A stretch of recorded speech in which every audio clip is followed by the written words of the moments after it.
ইছলাম ধৰ্মাৱলম্বী লোকসকলৰ বাবে এটা ভাল খবৰ।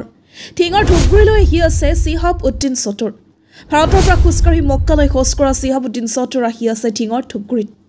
নগাঁও জিলাৰ ঠিঙৰ ধুবগুৰি গাঁও জামে মছজিদৰ উদ্যোগত অহা 30 নৱেম্বৰত 10তম বাৰ্ষিক ধৰ্মীয় সভাৰ আয়োজন কৰা হৈছে। উক্ত ধৰ্মীয় সভাত বৰপেটাৰ ফখৰুদ্দিন আলী আহমেদ মেডিকেল কলেজ জামে মছজিদৰ ইমাম মুফতি ৰাইজউদ্দিন ৰাছিদি, তেলিয়াচপুৰী খয়াতুল উলুম ইছলামিক তথা হাফিজিয়া মাদ্ৰাছাৰ শিক্ষক কাৰী আবু হানিফা গুলজাৰীৰ লগতে কেৰালাৰ পৰা খোজকাঢ়ি মক্কালৈ হজ কৰা একমাত্ৰ হজকাৰী চিহাবউদ্দিন চতুৰ উপস্থিত থাকি ৱাজ নচিহত কৰিব। গতিকে উক্ত ধৰ্মীয় সভাত দলে দলে যোগদান কৰি দুজাহানৰ নেক হাচিল কৰিবলৈ আয়োজক সমিতিয়ে সকলো ৰাইজক আহ্বান জনায়। News desk report, news any Assam. আসসালামাইকুম।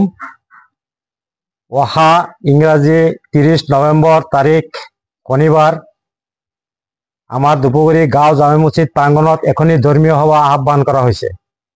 গতিকে উক্ত সভাত উপস্থিত থাকিব মুখ্য অতিথি হিচাপে গোৱালপাৰা ডিষ্ট্ৰিক্টৰ ৰাইজউদ্দিন ৰাছিদি সাহাব, লগতে উপস্থিত থাকিব গুলজাৰী সাহাব আৰু আমন্ত্ৰিত অতিথি হিচাপে থাকিব কেৰালাৰ পৰা খোজকাঢ়ি যোৱা মক্কালৈ চিহাবউদ্দিন চতুৰ সাহাব। গতিকে উক্ত সভাত সকলো ৰাইজলৈ আমন্ত্ৰিত থাকিল দলে দলে যোগদান কৰি আমাৰ সভাত আহ্বান কৰিবলৈ। আসসালামু আলাইকুম সম্মানীয় অসমবাসী ৰাইজ, আমাৰ ধুবুগুৰি গাঁও জামে মছজিদৰ প্ৰাংগণত এখনি ধৰ্মীয় সভা আহ্বান কৰা হৈছে।